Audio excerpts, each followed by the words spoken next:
வணக்கம். உங்களை வரவேற்பது தமிழ் வானொலி. நான் உங்கள் தோழி. இன்னைக்கு நாம பார்க்க போற கதை மனோரமாவின் மனமாற்றம். வாங்க கதைய ஆரம்பிக்கலாம்.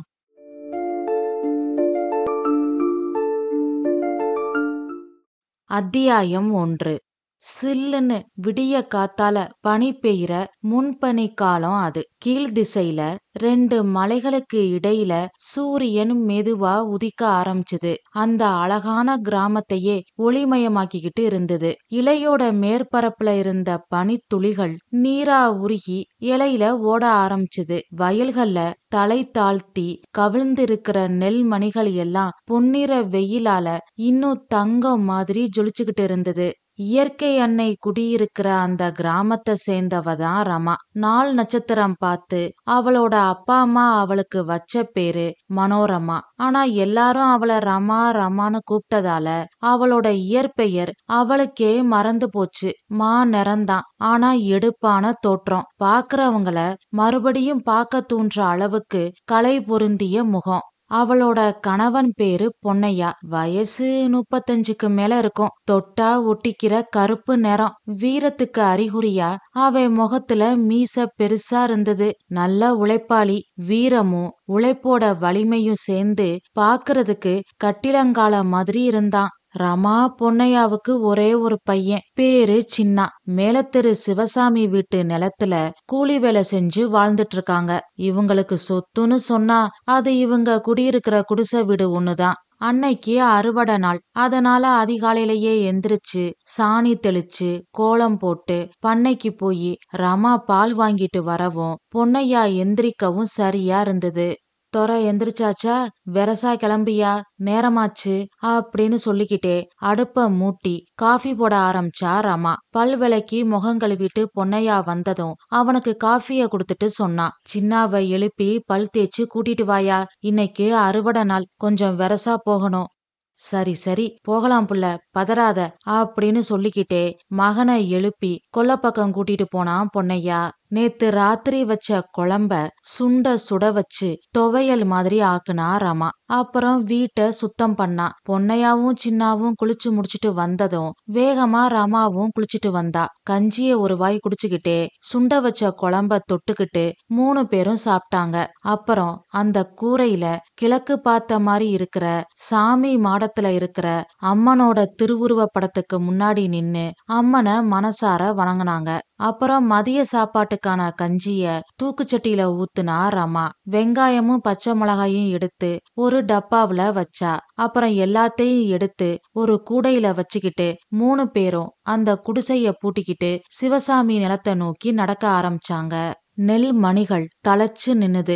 அத பாக்க பாக்க ரமாவோட உள்ளத்துல ஏதோ ஒரு இனம் புரியாத உணர்வு. பெரிய படிப்பு படிச்சு முடிச்சு 4 பேரு மதிக்கிற அளவுக்கு ட்ரெஸ் போட்டு கம்பீரமா வந்து நிக்கும் தன்னோட பையனை பார்க்கும்போது ஒரு அம்மாவுக்கு என்ன உணர்வு ஏற்படுமோ அதே உணர்வோட அந்த நெல் மணிகளை பாத்துக்கிட்டு இருந்தா ரமா. இன்னைக்கு அந்த நெல் மணிகள் தழைச்சு இருக்குதுன்னா அது ரமாவோட கடின உழைப்புக்கு கிடைச்ச பலன்தான். நாத்து நட்டது, களை பறிச்சது, உரமிட்டது, தண்ணீர் பாய்ச்சினது, இப்படி எல்லாத்தையும் பார்த்து பார்த்து செஞ்சது ரமாதான். பொதுவா வயல்களை களை பறிக்கிறது பெண்கள் தான். ஏன்னா அவங்களுக்கு தான் பார்த்ததும் தெரியும் எது களை எது பயிருன்னு. அது மட்டும் இல்ல, பொறுமையா களை பறிக்கவும் அவங்களாலதான் முடியும். ஆண்கள் களையோட சேர்த்து வேகமா பயிரையும் பறிச்சு எரிஞ்சிருவாங்க.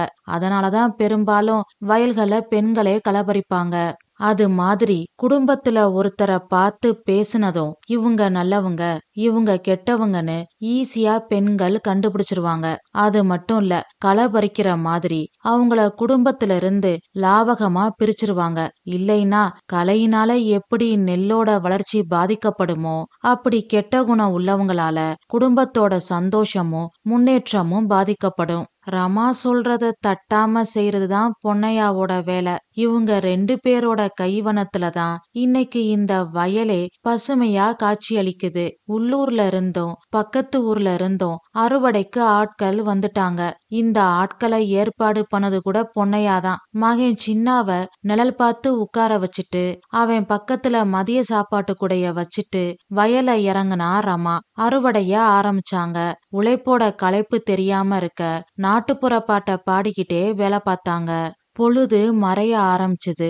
மாலை கதிரவனோட மஞ்சள் வெயிலால பக்கத்துல உள்ள சோலைகள்ல பூத்திருந்த வெண்ணிற மலர்கள் எல்லாம் இப்போ பொன்னிறமா மின்னுச்சு. அறுவடை முடிஞ்சுது. கூலிய வாங்கிக்கிட்டு எல்லாரும் அவரவர் வீட்டுக்கு கிளம்புனாங்க. அப்போ பொன்னையாவ சிவசாமி கூப்பிட்டாரு. பொன்னையா, உன் சம்சாரத்தை கூட்டிக்கிட்டு வா அப்படின்னு சிவசாமி சொன்னதும் ரமாவும் பொன்னையாவும் சிவசாமி முன்னாடி வந்து நின்னாங்க. உங்க உழைப்பு தான் அறுவடைக்கு காரணம். ரொம்ப சந்தோஷம். ஐயா, நாங்க எங்க கடமையத்தான் செஞ்சோம். எல்லாம் பொண்ணு விளையிற நம்ம பூமியோட மகிமைதான் ஐயா. சரியா சொன்னாராமா. சரி, நாளைக்கு பொழுது விடிஞ்சதும் வந்துருங்க. சந்தைக்கு போகணும், நெல்லு மூட்டைகளை விக்கணும், அப்புறம் ரைஸ் மில்லுக்கு போகணும். எல்லா வேலையும் முடிஞ்ச பிறகு உங்களுக்கு எப்பவும் போல அரிசி தரேன், வாங்கிக்கோங்க அப்படின்னு சிவசாமி சொன்னதும் ரமாவும் பொன்னையாவும் ஒருத்தர ஒருத்தர் பாத்துக்கிட்டாங்க. அத பார்த்ததும் சிவசாமி கேட்டாரு, என்ன ஒருத்தர ஒருத்தர் பாத்துக்கிறீங்க, என்ன விஷயம் அப்படின்னு சிவசாமி கேட்டதும் ஐயா அப்படின்னு சொல்லிக்கிட்டே பொன்னையா தலைய சொரிஞ்சான். என்ன தயக்கம் பொன்னையா, சும்மா சொல்லு. ஐயா, நாளுக்கு நாள் விலைவாசி அதிகமாகிக்கிட்டே போகுது. குடும்பம் நடத்த சிரமமா இருக்கு. அதனால கடன் கொஞ்சம் வாங்க வேண்டியதா போச்சு.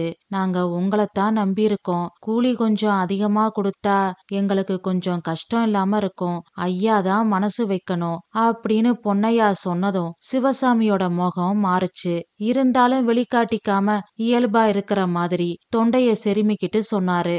விலைவாசி உயர்வு சரிதான், கூலி கொஞ்சம் அதிகமா வேணும், அவ்வளவுதானே. பாக்கலாம், நாளைக்கு சந்தைக்கு போயிட்டு வந்துட்டு இத பத்தி பேசலாம் அப்படின்னு சொல்லிட்டு சிவசாமி போனாரு. அவரோட முக மாற்றத்தையும் பேச்சுல தெரிஞ்ச மாற்றத்தையும் பொன்னையா கவனிக்கலைனாலும் ரமா கவனிச்சா. அவளுக்குள்ள நெருஞ்சி முள்ளா ஏதோ ஒண்ணு குத்துற மாதிரி ஒரு உணர்வு. அப்புறம் மகன் சின்னாவ தூக்கிக்கிட்டான் பொன்னையா. சாப்பாட்டு கூடைய எடுத்துக்கிட்டு ரமா நடக்க ஆரம்பிச்சா. பொன்னையா கேட்டான், என்ன புள்ள அமைதியா வர? என்னத்த பேச? என்ன புள்ள இப்படி கேக்குற? அதான் ஐயா பாக்கலாம்னு சொல்லிட்டாருல, அப்புறம் என்ன? ஐயா கண்டிப்பா கூலி கூட கொடுப்பாரு அப்படின்னு பொன்னையா சொன்னதும் நடைய நிறுத்திட்டு அமைதியா அவனை பார்த்தா ரமா. என்ன புள்ள அப்படி பாக்குற? வெளுத்ததெல்லாம் பாலுன்னு நினைக்கிற உன்னை ஏமாத்த அந்த பெரிய மனுஷனுக்கு எப்படித்தான் மனசு வருதோ? என்ன புள்ள சொல்ற? பின்ன என்னய்யா, நம்ம ஐயா கிட்ட இல்லாத பணமா? இந்த நெல்லு மூட்டையெல்லாம் வித்தாத்தான் பணம் கிடைக்குமா என்ன? அதுவும் கூலி கொஞ்சம் அதிகமா வேணும்னு நீ சொன்னதும் அவரு முகத்துல தெரிஞ்ச மாற்றத்தை கவனிச்சியா? எனக்கு அப்படி ஒன்னும் தோணலையே புள்ள. உனக்கு என்னதான் தோணும்? இங்க பாரியா, நாமெல்லாம் உழைக்கிறதுக்குனே பிறந்த ஜென்மங்க. அவங்க எல்லாம் சொகுசாவே இருக்க பிறந்தவங்க. எல்லாம் நம்ம தலையெழுத்து. காலையில இருந்து இடுப்பு ஒடிய நாம வேலை பார்த்தாலும் நாம 5க்கும் 10க்கும் போராட வேண்டியதான். எல்லாருக்கும் ஈஸியா கிடைக்கிற விஷயம் கூட நமக்கு கஷ்டப்பட்டாதான் கிடைக்கும். கடைசி வரைக்கும் கடன் வாங்கி அத அடைக்க மாடு மாதிரி உழைச்சு மறுபடியும் கடன் வாங்கி இப்படியே நம்ம காலம் போக வேண்டியதான் அப்படின்னு கண்ணீர் தழும்ப சொல்லிக்கிட்டே வேகமா நடந்தா ரமா. பொன்னையா எதுவும் பேசாம மகனை தூக்கிக்கிட்டு தலை குனிஞ்சபடி நடந்து வந்தான். குடிசைக்கு பக்கத்துல வரும்போதுதான் கவனிச்சாங்க, அவங்க குடிசை வாசல்ல ரஞ்சிதம் உட்கார்ந்திருந்தா.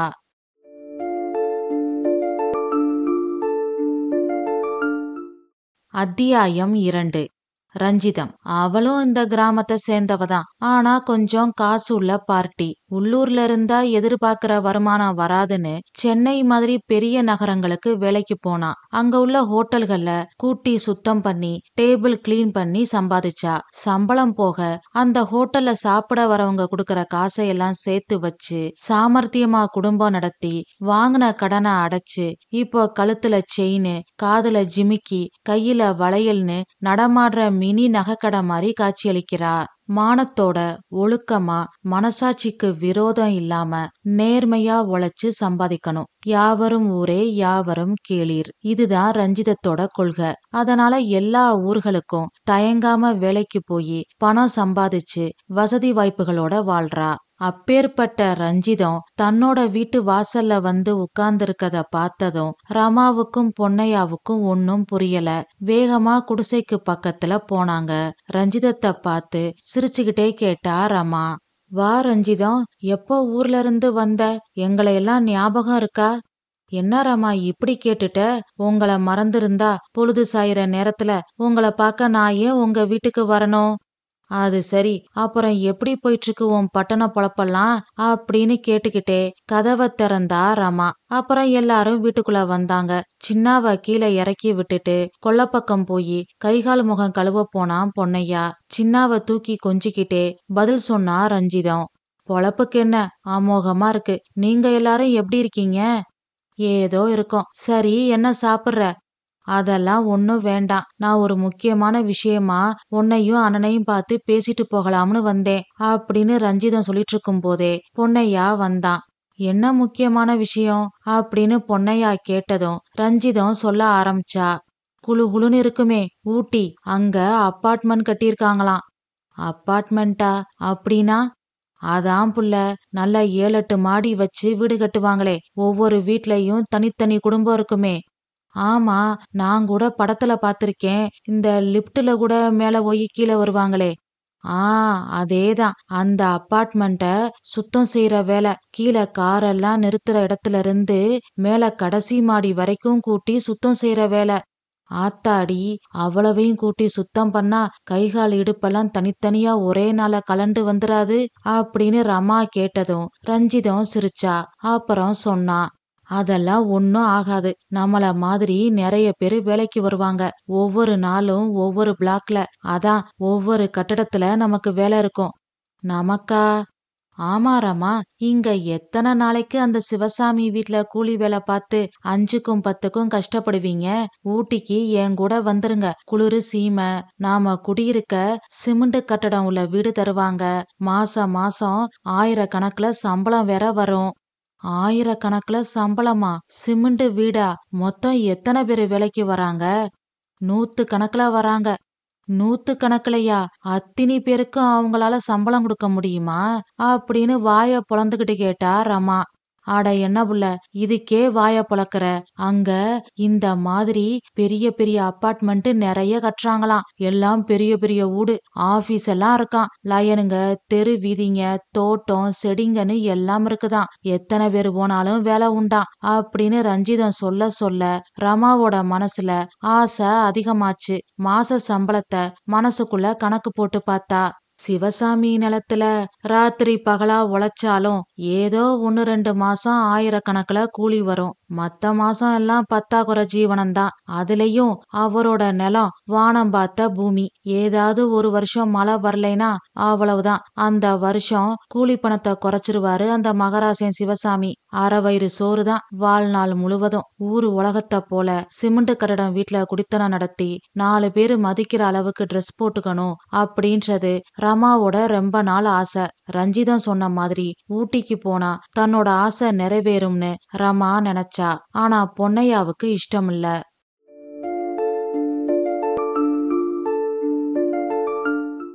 அத்தியாயம் 3. பொன்னையா ரஞ்சிதத்தை பார்த்து கேட்டான். உழுது பரம்படிச்சு சகதியில உழைச்ச கைங்க.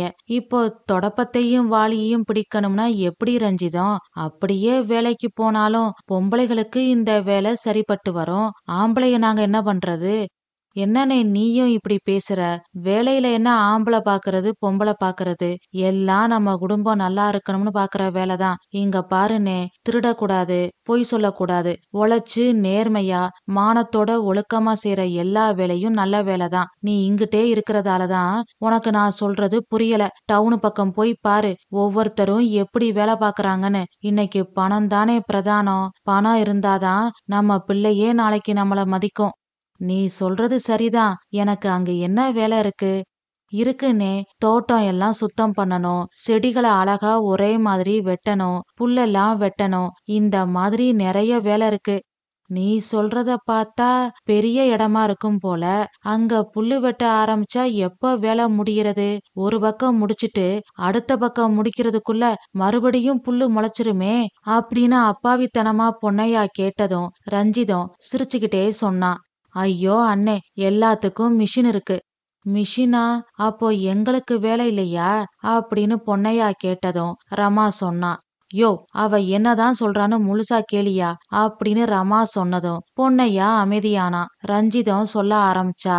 அதுக்கெல்லாம் மிஷினு, பெரிய பெரிய கத்திரிக்கோலு எல்லாம் இருக்குன்னே. அதை எப்படி பயன்படுத்தணும்னு சொல்லி தருவாங்க. அதுபடி நீ செய்யணும். வேலை ஒன்னும் கஷ்டம் இல்ல. ஞாயித்துக்கிழமை கட்டாயம் லீவு தருவாங்க. சம்பளத்தோட லீவுனே. கஷ்டப்பட்டு 5-6 வருஷம் வேலை பார்த்தா எவ்வளவு சம்பாதிக்கலாம்னு நீயே கணக்கு போட்டு பாரு. அப்புறம் என்ன மாதிரி ரமாவும் மினி நகைக்கடை ஆயிடுவா அப்படின்னு ரஞ்சிதம் சொன்னதும் ரமா கற்பனை உலகத்துல மிதக்க ஆரம்பிச்சா. கழுத்துல செயின், காதுல கம்மல், கையில வளையல், மோதிரம், கால்ல வெள்ளி கொலுசு, பட்டணத்து பொண்ணுங்க உடுத்துற மாதிரி சேலைன்னு தன்னை விதவிதமா கற்பனை செஞ்சு அழகு பார்த்தா ரமா. ஆனா பொன்னையாவுக்கு மட்டும் ஏனோ மனசு சம்மதிக்கல. ரஞ்சிதம் கேட்டா, என்ன ரமா, கனவா? கனவுல சினிமா ஸ்டார் மாதிரி இருக்கியா அப்படின்னு ரஞ்சிதம் கேட்டதும் ரமா வெக்கப்பட்டா. அப்புறம் சொன்னா, நாங்க வரோம், எங்க பேரையும் சேர்த்துக்கோ அப்படின்னு ரமா சொன்னதும் பொன்னையா சொன்னா, அம்மாடி ரஞ்சிதம், நாங்க வரது பத்தி ஒன்னும் இல்ல. ஆனா விவசாயத்தை விட்டுட்டு போறதுதான் வருத்தமா இருக்கு. அண்ணே, கவலைப்படாதீங்க. ஏன் கூட ஊட்டிக்கு வாங்க. 2 பேரும் சம்பாதிங்க. காசை சேர்த்து வைங்க. 5-6 வருஷம் கழிச்சு பணத்தோட ஊருக்கு வாங்க. இடத்த வாங்கி விவசாயம் பண்ணுங்க. இன்னொருத்தர் நிலத்துல கூலி வேலை பார்க்காம உங்க நிலத்துல வேலை பாருங்க. 4 பேருக்கு வேலை கொடுங்க. உங்கள மாதிரி கஷ்டப்படுறவங்களுக்கு உதவி பண்ணுங்க அப்படின்னு ரஞ்சிதம் சொன்னதும் பொன்னையாவோட உள்ளம் மாறுச்சு. சொந்த நிலத்துல விவசாயம் பண்ணி கூலிக்கு வேலைக்கு வரவங்களுக்கு முதலாளி சிவசாமி மாதிரி இல்லாம தாராளமா கூலி கொடுக்கற மாதிரி கற்பனையில நினைச்சு பார்த்தான் பொன்னையா. அப்புறம் ரஞ்சிதத்துக்கிட்ட சொன்னா, சரி ரஞ்சிதம், நாங்க வரோம். நாளைக்கு சந்தைக்கு போகணும். நெல்லு மூட்டைய வித்துட்டு உழைச்ச உழைப்புக்கு சிவசாமி ஐயா கிட்ட கூலி வாங்கணும். கொஞ்சம் கடன் இருக்கு. கூலி பணத்துல கொஞ்சம் கொடுத்துட்டு மீதிய ஊட்டியில இருந்து அனுப்புறேன்னு சொல்லிட்டு கிளம்பணும். ஏன்னா பணத்தை வாங்கிட்டு திருப்பி கொடுக்காம ஓடிட்டான் பொன்னையான்னு நாக்கு மேல பல்ல போட்டு யாரும் ஒத்த சொல் சொல்லிடக்கூடாது.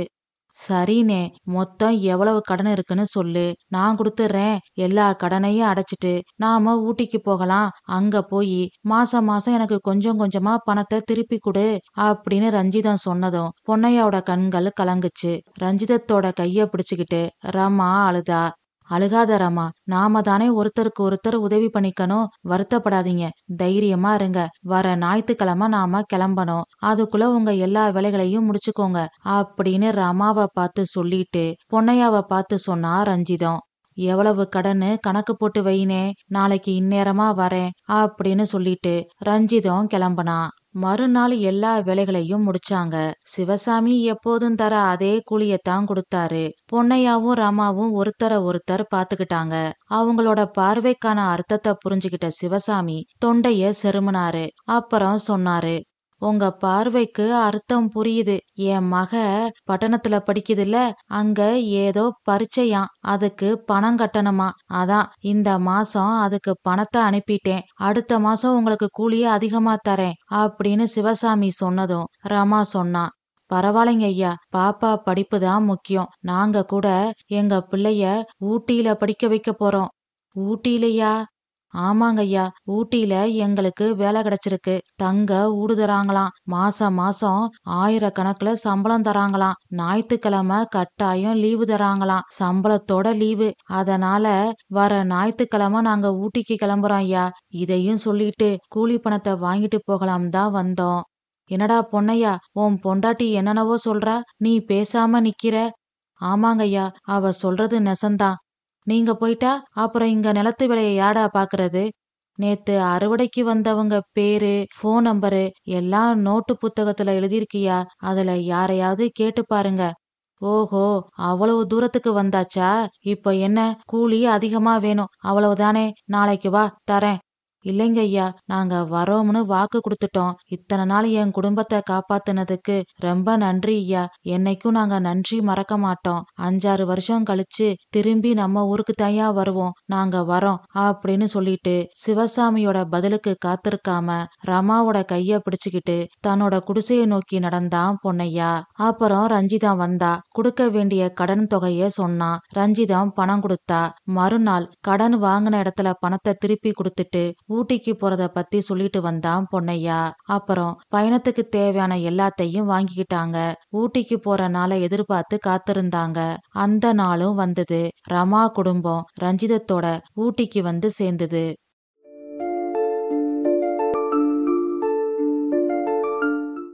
அத்தியாயம் 4. தேயிலை தோட்டத்துக்கு வேலைக்கு போறவங்கள கூட்டிட்டு போற வேன் வந்துடுச்சு. அப்படின்னா காலையில மணி 7:30ன்னு அர்த்தம். அதனால ரமா வேக வேகமா நடந்தா. ராத்திரி நல்ல மழை, அதனால ஈரப்பதம் எங்கும் நிறைஞ்சிருந்தது. இலைகள்ல தங்கியிருந்த மழை துளிகள் காத்துல படபடத்து கீழே சொட்டுச்சு. மெதுவா ஆதவன் எட்டி பார்க்க ஆரம்பிச்சான். மலைகள், பசுங்குன்றுகள், சரிவுகள், மரங்கள், பசுமை, குளுமை, இது எதுவுமே அவளுக்கு பெருசா தெரியல. அந்த பசுமைக்கு இடையில இருக்கிற அந்த உயரக வீடுகள்ல வசிக்கிற வாய்ப்பு தனக்கு என்னைக்காவது ஒரு நாள் கிடைச்சிராதா அப்படின்ற எண்ணம் தான் அவளுக்கு மேலோங்கி இருந்தது. ஆமா, ரமா குடும்பம் ஊட்டிக்கு வந்து 2 வருஷம் ஆயிடுச்சு. ரஞ்சிதத்துக்கு எந்த கடனும் இல்ல. அதனால அவளும் அவ கணவனும் சம்பாதிக்கிற பணத்துல செலவு போக மீதிய சேர்த்து வச்சு நகை புடவைன்னு வாங்கிக்கிட்டா. ஆனா ரமாவோட நிலைமையோ பரிதாபத்துக்கு உரியதா இருந்தது.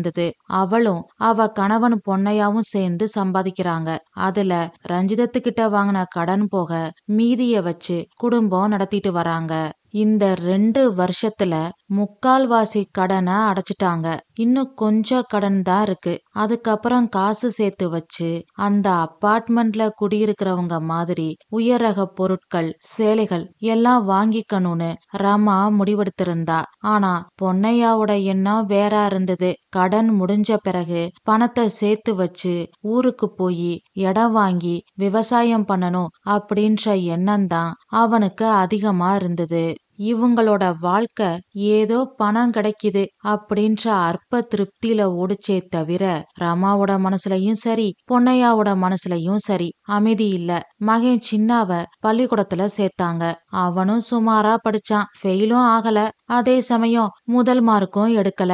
ஏதோ கற்ற பணத்துக்கு நியாயமா ஒவ்வொரு வருஷமும் தேறி அடுத்த வகுப்புக்கு போயிடுறான். அது வரைக்கும் ரமாவுக்கு சந்தோஷம். ஊட்டிக்கு வந்த புதுசுல ரமாவுக்கு எதுவும் பெருசா தெரியல. ஆனா நாட்கள் போக போக அப்பார்ட்மெண்ட்ல குடியிருக்கவங்களோட வசதியான வாழ்க்கைய நினைச்சு ரமா ஏங்க ஆரம்பிச்சா. அவங்க வீடு பெருசா இருக்கும். வீட்டு பால்கனில பூச்செடிகள் வச்சிருப்பாங்க போல. கீழ இருந்து பார்த்தா ரோஸு, சிவப்பு, மஞ்சள்னு பல வண்ணங்கள்ல பூக்கள் பூத்து குலுங்குறது தெரியும். பால்கனியே இவ்வளவு அழகா இருந்தா உள்ள எப்படி இருக்கும்? நல்ல விசாலமான அறை, உட்கார நாற்காலி, படுத்துக்க மெத்த, கட்டில் எல்லாம் இருக்கும்ல. பாத்திரம் எல்லாம் சினிமாவுல வர மாதிரி கண்ணாடி பாத்திரமா இருக்குமோ? குளிர் அதிகமா இருக்கிற இந்த ஊட்டியில வீட்டுக்குள்ள வெதுவெதுப்பா இருக்க நெருப்பு மூட்டி இருப்பாங்களோ? அப்போ காஞ்ச விறகுக்கு பஞ்சமே இருக்காது. காலையில பால்கனில நின்னுக்கிட்டு சூடா காஃபி குடிக்கிறத நினைச்சு பார்த்தாலே மனசுக்கு எவ்வளவு இதமா இருக்கு. அவங்களுக்கு பண கஷ்டம் இல்ல, கடன் இல்ல. காலையில இருந்து ராத்திரி வரைக்கும் அந்த வீட்ல இருக்கிறவங்களுக்கு கவலையே இல்ல. நல்ல ட்ரெஸ், நல்ல சாப்பாடு, சிரிப்பு, சந்தோஷம். இவங்கள மாதிரி வாழ்றதானே வாழ்க்கை. நாம வாழ்றது ஒரு வாழ்க்கையா அப்படின்னு நினைச்சுக்கிட்டே அவளோட இயலாமைய நடையில காட்டுனா. வேகமா நடந்தா. அந்த அப்பார்ட்மெண்ட் இருக்கிற மேட்ல ஏறி வளைவு திரும்ப போகையில அவ தங்கியிருக்கிற வீட்டை பார்த்தா. அவளோட வீட்டையும் அப்பார்ட்மெண்ட் வீட்டையும் கம்பேர் பண்ணா. அப்பார்ட்மெண்ட் வீடு கண்ணை கவர்ந்துச்சு. இவ இருக்கிற வீட்டை பார்க்கவே இவளுக்கு பிடிக்கல. குட்டி வீடு, வீட்டுக்கு வெளியில விறகு, வீட்டுக்குள்ள 3/4 இடத்த அடைச்சுக்கிட்டு பாத்திரமும் மத்த பொருட்களும். ஒரே அருவருப்பா இருந்தது. அவளோட கிராமம் நினைவுக்கு வந்துச்சு. குடிசையா இருந்தாலும் சுத்தமா ஒழுங்கா இருக்கும். வாசல்ல சாணி தெளிச்சு கோலம் போட்டிருப்பா. கிணத்து நீரு தித்திப்பா இருக்கும். இங்க குடிக்க கூட சுடுதண்ணீர் தான். இல்லைனா குளிர்ல தொண்டை கட்டிக்கும். குடிசையை சுத்தி காய்கறி தோட்டம் போட்டிருந்தா. அதனால பசுமையான இயற்கை காய்கறி எப்பவும் கிடைக்கும். கறவை மாட்டு பால் கிடைக்கும். ஆனா இங்க அப்படியா? சாணிக்கும் பசுமைக்கும் கறவை மாட்டுக்கும் எங்க போவா? ஒரு நேரம் நம்ம கிராமமே பரவாயில்ல அப்படின்னு அவளுக்கு தோணும். ஒரு நேரம் அப்பார்ட்மெண்ட் வாசிகளோட வாழ்க்கை தான் உயர்வு அப்படின்னு தோணும். இப்படி அவளோட மனசு ஒரு நிலையில இல்லாம தவிச்சுக்கிட்டே இருந்தது. அவ வேகமா நடந்தா. அவளுக்கு முன்னாடி முத்தமா போயிட்டு இருந்தா. நல்ல பூனம் சேலை, லூசா பின்னின தலைமுடி, மல்லிகைப்பூ. அவளும் ரமாவ மாதிரி வேலை செய்யறவதான். ஆனா ரமா கிட்ட இல்லாத ஒண்ணு அவகிட்ட இருந்தது. அதுதான் பேச்சு திறமை. பேசியே ஆட்களை கவர்ந்துருவா. அதனால அவளுக்கு மட்டும் 2 வீடுகள் இருக்கிற பெரிய லைன் தான் கூட்டுறதுக்கு கொடுப்பா அந்த அப்பார்ட்மெண்ட் செக்ரட்டரி அம்புஜம். சரியா 8 மணி அடிக்கவும் ரமா உள்ள நுழையவும் சரியா இருந்தது. எல்லாரும் பயோமெட்ரிக் மிஷின்ல கைய வச்சுட்டு உள்ள போனாங்க. அங்க உள்ள நோட்டீஸ் போர்டுல யார் யாரு எங்க சுத்தம் செய்யணும்னு செக்ரட்டரி அம்புஜம் எழுதி வச்சிருப்பா. அதுபடி எல்லாரும் வேலை செய்யணும். பொன்னையா மகனை பள்ளிக்கூடத்துல விட்டுட்டு வேகமா வந்தான். அப்பார்ட்மெண்ட் பின்னாடி உள்ள தோட்டத்துல இன்னைக்கு அவனுக்கு வேலை. அதனால ரமா கிட்ட சொல்லிட்டு அவன் தோட்டத்துக்கு போனான். செக்ரட்டரி அம்புஜம் ரமாவை கூப்பிட்டா. ரமா, இங்க வா. சொல்லுங்கம்மா.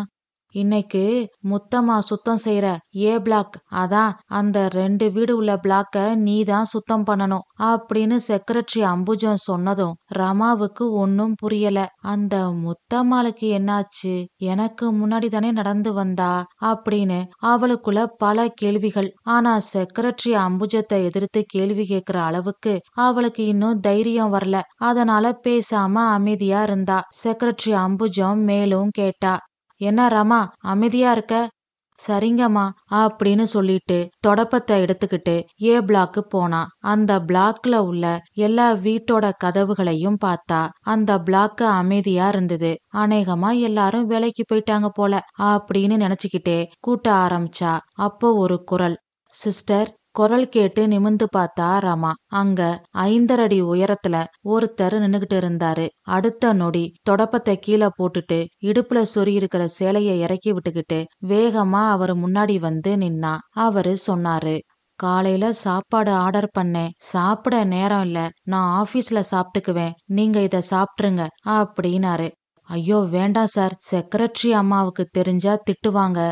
அதெல்லாம் நான் பாத்துக்கிறேன். எனக்கு சாப்பாடு வேஸ்ட் பண்ண பிடிக்காது. உங்களுக்கு வேண்டாம்னா நான் கண்டிப்பா வேற யாருக்காவது இத குடுக்கத்தான் போறேன் அப்படின்னு அவர் சொன்னதும் தலை குனிஞ்சபடி அந்த சாப்பாட்டை வாங்கிக்கிட்டா ரமா. அப்புறம் அவரு கிளம்பிட்டாரு. அவரு தலை மறையிற வரைக்கும் விரிஞ்ச கண்களோட அவரை பாத்துக்கிட்டே இருந்தா ரமா. உண்ணும் உணவை வீணடிக்கிறது பிடிக்காதுன்னு அவர் சொன்ன சொல்லுல இருந்து விவசாயிகளோட கஷ்டத்தை புரிஞ்சுக்கிட்ட மனுஷன் அப்படின்னு அடிப்படையில அவ கண்களுக்கு அவர் கடவுளோட அவதாரமா தெரிஞ்சாரு. அந்த அப்பார்ட்மெண்ட்ல இது வரைக்கும் அவ யாரையும் நிமிந்து பார்த்ததும் இல்ல, பேசினதும் இல்ல.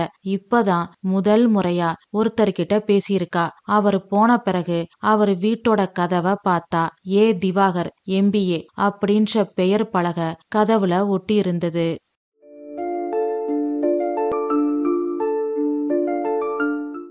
அத்தியாயம் 5. முத்தம்மாளுக்கு என்ன ஆச்சுன்னே தெரியல. தினமும் வேலைக்கு வரா. ஆனா அந்த 2 வீடுகள் உள்ள ஏ பிளாக்க மட்டும் ரமா தான் சுத்தம் பண்றா. ஏன்னு கேட்க ரமாவுக்கு பயம். அதனால இன்னைக்கு வரைக்கும் அந்த கேள்விக்கு விட தெரியாமலேயே வேலை பார்த்துட்டு இருக்கா. அன்னைக்கும் அப்படித்தான். அந்த ஏ பிளாக்க சுத்தம் பண்ணிக்கிட்டு இருந்தா. திவாகர் வீட்டு கதவு திறந்திருந்தது. ஹால்ல உள்ள சோஃபாவுல சாஞ்சு உட்கார்ந்து ஏதோ ஆழ்ந்த சிந்தனையில இருக்கிற மாதிரி விட்டத்தை வெறிச்சு பாத்துக்கிட்டு இருந்தாரு. ஒருவேளை ராத்திரி வேலையா இருக்குமோ என்னவோ அப்படின்னு நினைச்சுக்கிட்டு அந்த பிளாக்க சரக்கு சரக்குன்னு ரமா கூட்ட ஆரம்பிச்சா. இப்படியே நாட்கள் ஓடுச்சு.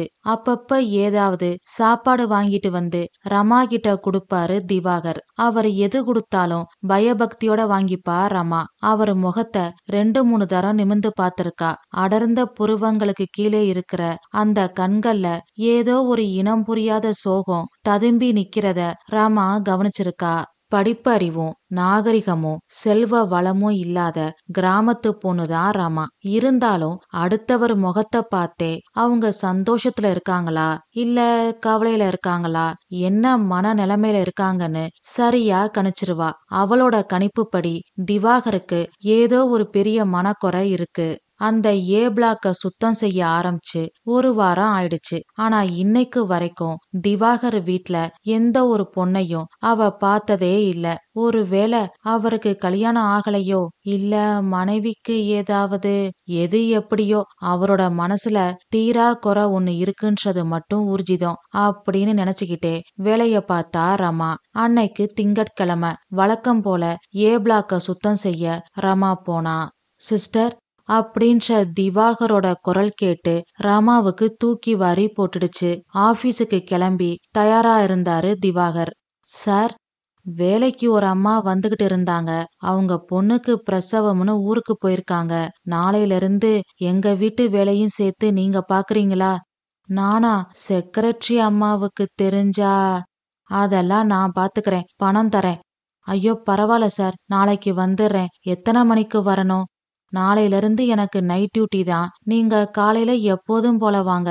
சரிங்க சார் அப்படின்னு சொல்லிட்டு மறுபடியும் கூட்ட ஆரம்பிச்சா. திவாகர் வீட்டை பூட்டிக்கிட்டு ஆபீஸுக்கு கிளம்பிட்டாரு. மறுநாள்ல இருந்து திவாகர் வீட்டு வேலையும் ரமா செய்ய ஆரம்பிச்சா.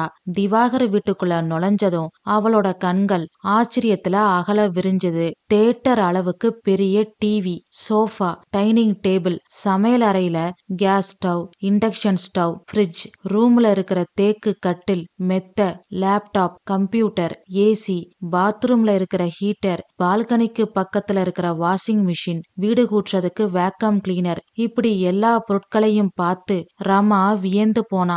திவாகருக்கு தெரியாம அந்த பொருட்களை தொட்டு பார்த்தா. நாமும் இதே மாதிரி ஒரு வீட்ல இவ்வளவு வசதிகளோட வாழணும்ன்ற எண்ணம் அவ மனசுல தோண ஆரம்பிச்சது. சந்தோஷமா சொந்த வீடு மாதிரி எல்லா வேலைகளையும் செஞ்சா. எல்லா வேலைகளையும் முடிச்சுக்கிட்டு ரமா கிளம்பனா. அன்னைக்கு அவகிட்ட நிறைய மாற்றங்கள் தெரிஞ்சுது. எல்லா வேலைகளையும் முடிச்சிட்டு அவளோட வீட்டுக்கு போனா. அவளோட நடையில பாவனையில நிறைய மாற்றங்கள் தெரிஞ்சுது.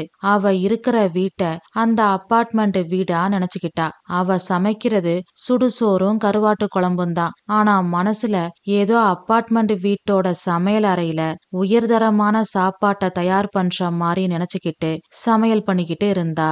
அந்த அப்பார்ட்மெண்ட் வாழ்க்கை அவளுக்கு நிஜத்துல கிடைக்க சாத்தியம் இல்லதான். அதுக்காக கனவுல கூட கிடைக்காதா என்ன?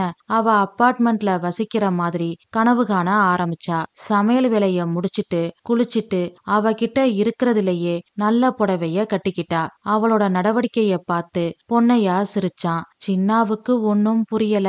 அவன் பள்ளிக்கூடத்துல தந்த வீட்டு படத்தை முடிக்கவே அவனுக்கு நேரம் பத்தல. இதுல எங்க அவன் இதெல்லாம் கவனிக்க போறான்? மறுநாளும் இதே மாதிரி திவாகர் வீட்டுக்கு வேலைக்கு போனா ரமா. அங்க உள்ள பொருட்களை எல்லாம் பார்க்க அவ மனசுல ஏக்கமும் ஆசையும் அதிகமாச்சு. நாமும் இதே மாதிரி சகல வசதிகளோட வாழணும்ன்ற எண்ணம் அவ மனசுல ஆழமா பதிஞ்சிருச்சு. திவாகர் ராத்திரி வேலைக்கு போறதா இருந்தா அவ காலையில அந்த பிளாக்க சுத்தம் செய்ய வரும்போது அந்த வீட்டோட வேலைகளையும் முடிச்சிருவா. பகல் வேலையா இருந்தா மதிய உணவுக்கு திவாகர் வந்து போற அந்த 2 மணி நேரத்துல எல்லா வேலைகளையும் முடிச்சிருவா. திவாகர் வாரம் வாரம் சரியா சம்பளம் கொடுத்துருவாரு. செக்ரட்டரி அம்புஜத்துக்கு தெரியக்கூடாதுன்ற பயத்தை தவிர ரமா சந்தோஷமா நிம்மதியா கற்பனை உலகத்துல வாழ ஆரம்பிச்சா. திவாகர் கொடுத்த பணத்தை ஆரம்பத்துல சேர்த்து வச்சவ இப்போ அந்த பணத்தை எல்லாம் எடுத்து செலவு செய்ய ஆரம்பிச்சா. சேலை, சின்னாவுக்கு நல்ல ட்ரெஸ், பொன்னையாவுக்கு நல்ல சட்டை, உயரக பவுடர், பாட்டு கேட்க எஃப்எம்னு எல்லாத்தையும் வாங்கினா. பொன்னையாவுக்கு ஆச்சரியமா இருந்தது. ஊட்டிக்கு வந்த இந்த 2 வருஷத்துல அனாவசியமா ஒரு செலவு கூட செய்யாம கடனுக்கு போக மீதி பணத்துல குடும்ப செலவை பார்த்துக்கிட்டு காசையும் சேர்த்து வச்ச ரமா இன்னைக்கு ஆடம்பரமா செலவு பண்றத பார்த்து பொன்னையாவுக்கு ஆச்சரியமா இருந்தது. ரமா கிட்ட கேட்டான். ரமா, உனக்கு என்னாச்சு? ஊருக்கு போய் நிலம் வாங்கணும், விவசாயம் பண்ணணும்னு நாம காசை சேர்த்துட்டு வந்தோம். இப்போ நீ பாட்டுக்கு எல்லா காசையும் எடுத்து செலவு பண்ணிக்கிட்டு இருக்க.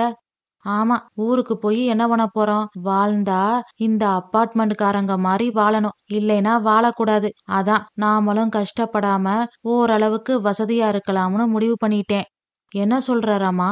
அப்போ விவசாயம் பண்ணலாம். வெறும் நிலத்தை மட்டும் வாங்கினா பத்தாது. வானம் பார்த்த பூமியா இருந்தா நாம மறுபடியும் பழைய நிலைமைக்கு வந்துருவோம். நிலம் வாங்கும் போதே மோட்டார் போடணும். அதுக்கெல்லாம் நிறைய செலவாகும். அது மட்டும் இல்ல, நம்ம சின்னாவுக்கு நல்ல பள்ளிக்கூடம் இங்கதான் இருக்கு. அதனால ஊருக்கு போறத பத்தி அப்புறம் யோசிக்கலாம் அப்படின்னு சொல்லிட்டு உள்ள போனா. தீர்மானமா அவ கீழ்படியிலிருந்து மேற்படிக்கு வந்துட்டதா நம்பினா. அவளோட நம்பிக்கைய தவிடுபடியாக்கிட்டா முத்தம்மா.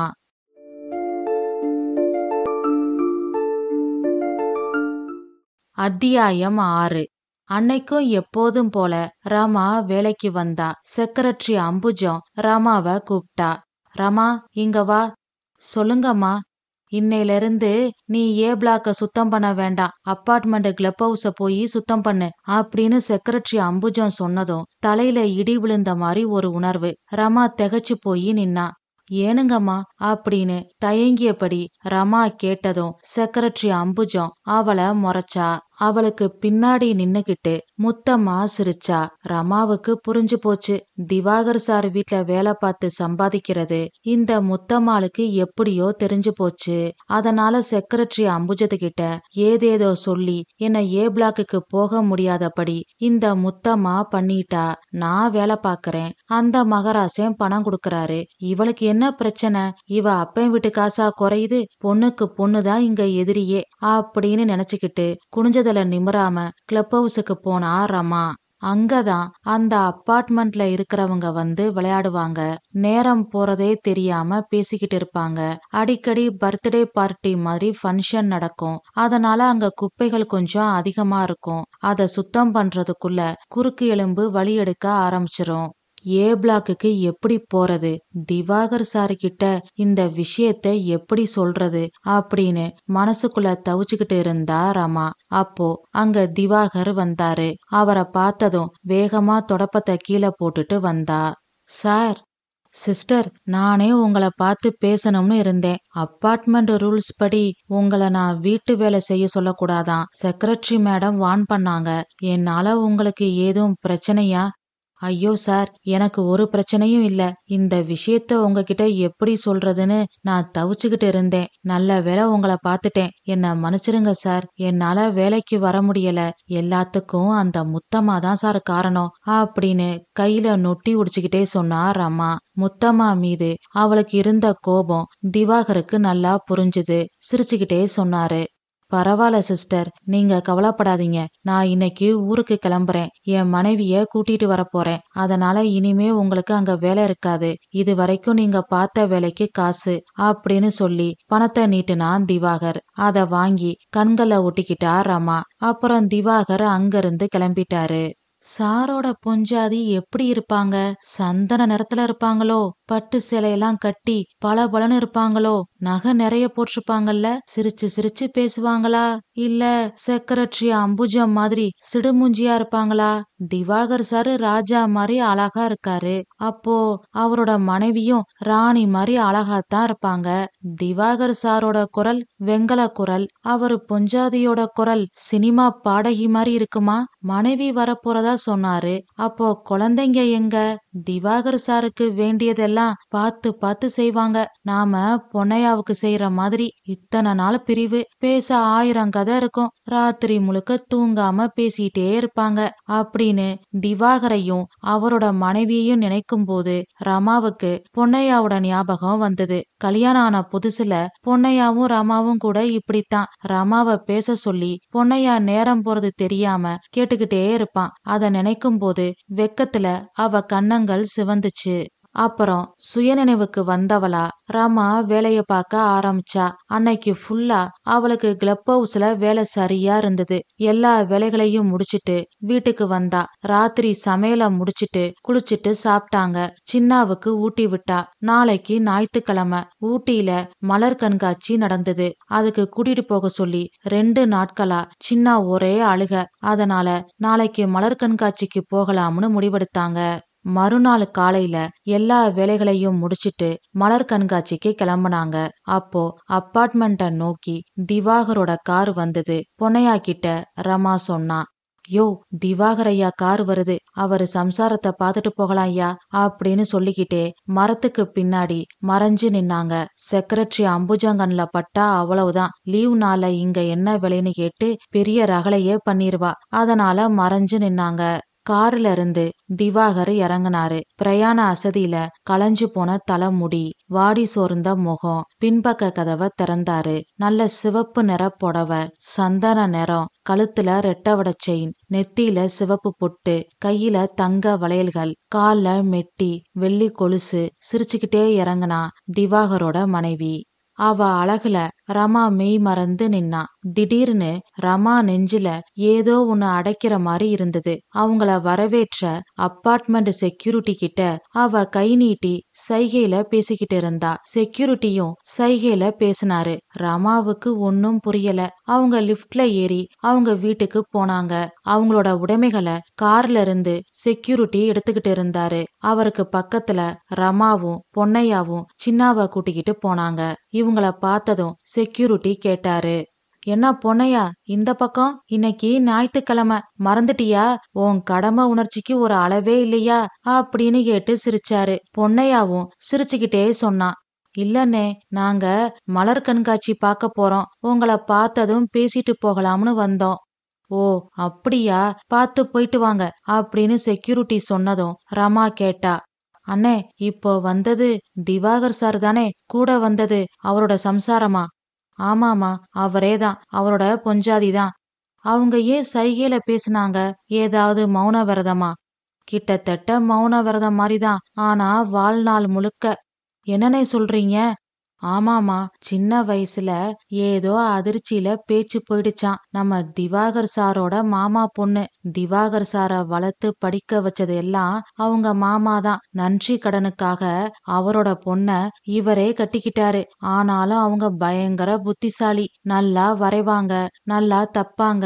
அவங்களுக்கு தெரியாததுன்னு எதுவுமே கிடையாது. ஒரு நாள் கூட அவங்களோட குறைய அவங்க பெருசா நினைச்சதே இல்ல. அவங்களோட திறமையத்தான் அவங்க பெருசா நினைச்சாங்க. இப்ப கூட அவார்டு வாங்க தான் போயிட்டு வராங்க. சாருக்கு வேலை இருந்ததால அவங்க அம்மாவோட போய் அவார்டு வாங்கிட்டு வந்திருக்காங்க. தன்னோட மனைவியால பேச முடியாதுன்னு திவாகர் சாருக்குள்ள வருத்தம் இருந்தாலும் அவர் ஒரு நாளும் அதை வெளிக்காட்டிக்கிட்டது கிடையாது. 2 பேரும் தங்கமானவங்க அப்படின்னு செக்யூரிட்டி சொல்ல சொல்ல ரமாவோட உள்ளத்துல மிகப்பெரிய போராட்டமே நடந்தது. அப்புறம் செக்யூரிட்டி கிட்ட சொல்லிட்டு 3 பேரும் மலர் கண்காட்சி நோக்கி புறப்பட்டாங்க. ரமா ரொம்ப நேரம் அமைதியாவே இருந்தா. அவ மனசுல பலவித எண்ணங்கள் தோணுச்சு.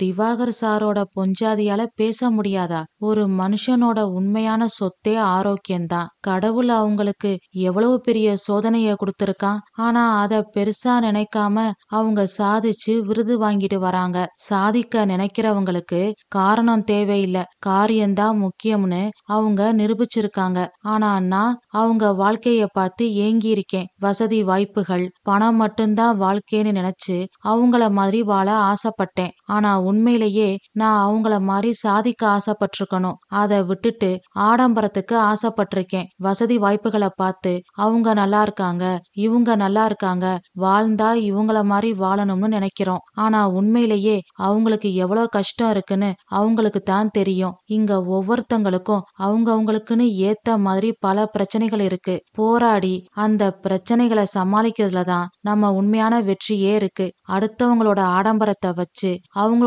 வாழ்க்கையை நாம முடிவு பண்ணக்கூடாது. யாரையும் நம்மளோட ஒப்பிட்டு பார்க்க கூடாது. தேவையில்லாத ஆடம்பரத்தை பார்த்து ஆசைப்படக்கூடாது. அடுத்தவங்கள பார்த்து பொறாமப்பட்டு ஏங்கவும் கூடாது. அவங்க வாழ்க்கைய நாம வாழவும் முடியாது, நம்ம வாழ்க்கைய அவங்களால வாழவும் முடியாது. இது நம்ம வாழ்க்கை. நம்ம லட்சியத்தை நோக்கி நம்ம பயணம் இருக்கணும். நம்ம வாழ்க்கையோட லட்சியம் என்ன?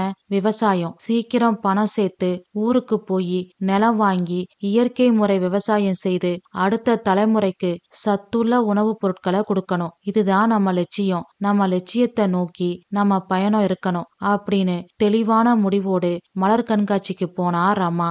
இத்தனை நாள் வசதி வாய்ப்புகளை பார்த்து ஏங்கிய மனோரமாவோட மனசுல நல்லதொரு மாற்றம் வந்திருக்கு.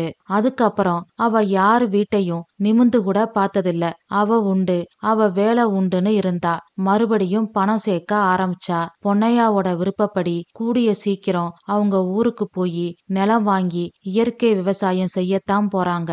வரலாற்றுல அவங்க பேரும் இடம்பெறத்தான் போகுது. கதை முடிவுற்றது.